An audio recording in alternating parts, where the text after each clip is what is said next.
प्रिय विद्यार्थियों, आज की क्लास में मैं आपको प्लासी का युद्ध पढ़ाने जा रहा हूँ, जो सन 1757 ईस्वी में हुआ था।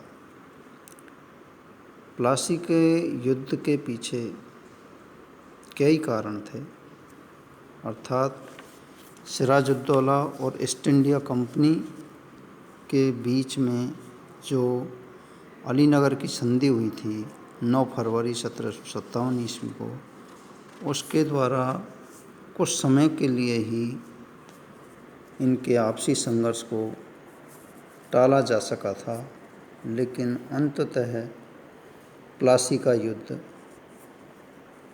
होना अनिवार्य हो गया था या प्लासी का युद्ध होकर रहा, जिसके कई कारण थे, जिनमें पहला कारण था संधि की शर्तों का पूरा नहीं होना। अलीनगर की संधि की शर्तों का पालन करने में दोनों ही पक्षों ने रुचि नहीं ली। अंग्रेज़ों ने युद्ध की तैयारी शुरू कर दी, अर्थात सिराजुद्दौला भी इस अलीनगर की संधि को अपमानजनक मानते हुए इसकी शर्तों की पालना नहीं करना चाहता था। दूसरी तरफ अंग्रेज़ों ने भी बंगाल के नवाब सिराजुद्दौला के विरुद्ध युद्ध की तैयारियां शुरू कर दी थी, इसलिए यह युद्ध होना आवश्यक था। दूसरा कारण था नवाब के विरुद्ध षड्यंत्र। नवाब के प्रमुख अधिकारी उसके व्यवहार से असंतुष्ट थे। क्लाइव ने इसका लाभ उठाकर एक षड्यंत्र रचा, जिसमें नवाब का प्रधान सेनापति मीर जाफ़र, बंगाल का एक प्रभावशाली साहूकार जगत सेठ, अन्य सेनापति राय दुर्लभ और एक सिख व्यापारी अमीन चंद एक बिचौलिए के रूप में सम्मिलित हुए, जिसमें यह निश्चय या तय हुआ कि मीर जाफ़र को बंगाल का नवाब बना दिया जाएगा, राय दुर्लभ को मंत्री पद का आश्वासन दिया गया और अमीन चंद को नवाब के कोष का 5% भाग देने का वादा किया गया।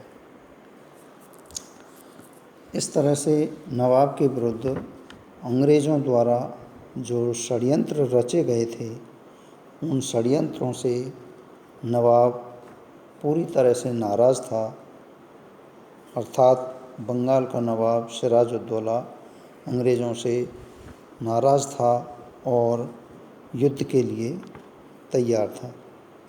ऐसी स्थिति में अंग्रेज़ों और सिराजुद्दौला के बीच में युद्ध की कुछ घटनाएं घटित होती हैं, जिनके बारे में मैं आगे बताना चाह रहा हूँ। इस षड्यंत्र पूरा होते ही क्लाइव ने 14 मार्च 1757 में फ्रांसीसी बस्ती चंद्रनगर पर आक्रमण करके उस पर अधिकार कर लिया।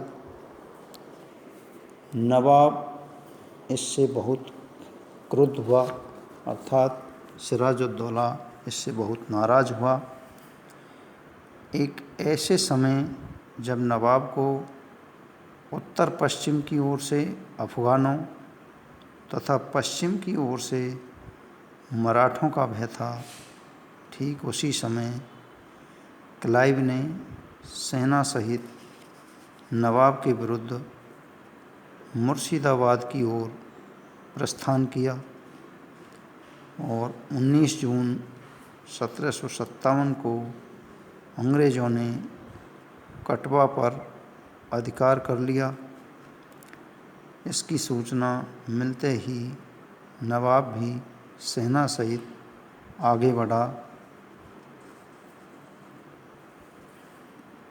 और 23 जून 1757 को दोनों प्रतिद्वंदी सेनाएं मुर्शिदाबाद के दक्षिण में 22 मील की दूरी पर स्थित प्लासी गांव में आमों के निकुंज में आमने सामने आकर टकराई, अर्थात बंगाल के नवाब सिराजुद्दौला और अंग्रेज़ों की सेनाएं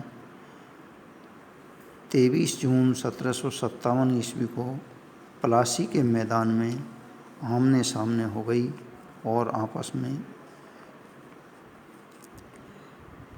लड़ने के लिए तैयार हो गई।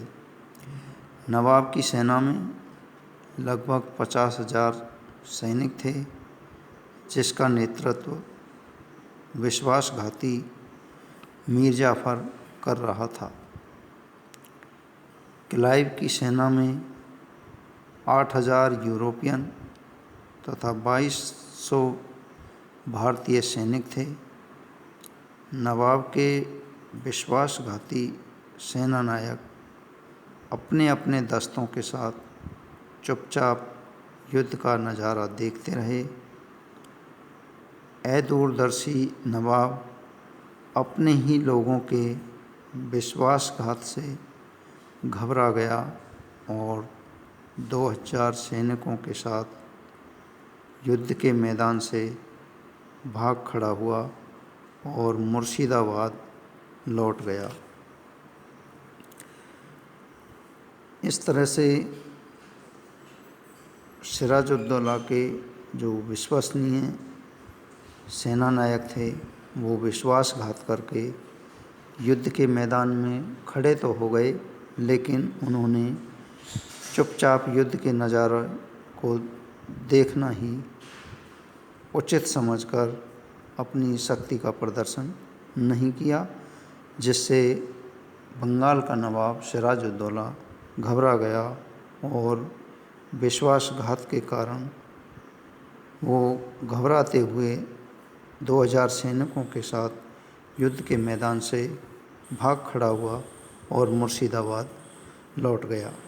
इसके तुरंत बाद नवाब के षड्यंत्रकारी सेनानायकों ने अपने अपने दस्तों को भी लौट जाने के आदेश दे दिए।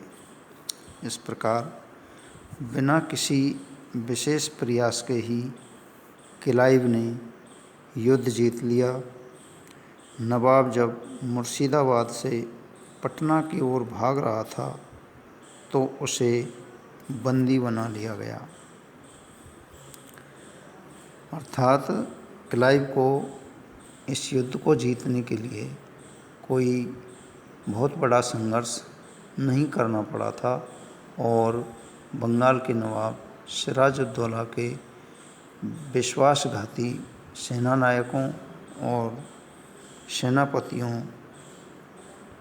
के विश्वासघात से ही वह घबरा गया और क्लाइव युद्ध जीत गया। 28 जून 1757 को अंग्रेज़ों ने मीर जाफ़र को बंगाल का नवाब घोषित कर दिया और 2 जुलाई 1757 को मीर जाफ़र के पुत्र मीरन ने नवाब सिराजुद्दौला की हत्या कर दी। इस तरह से प्लासी के युद्ध में अंग्रेज़ों की बिना किसी संघर्ष के विजय श्री हुई और बंगाल का नवाब सिराजुद्दौला मारा गया। धन्यवाद।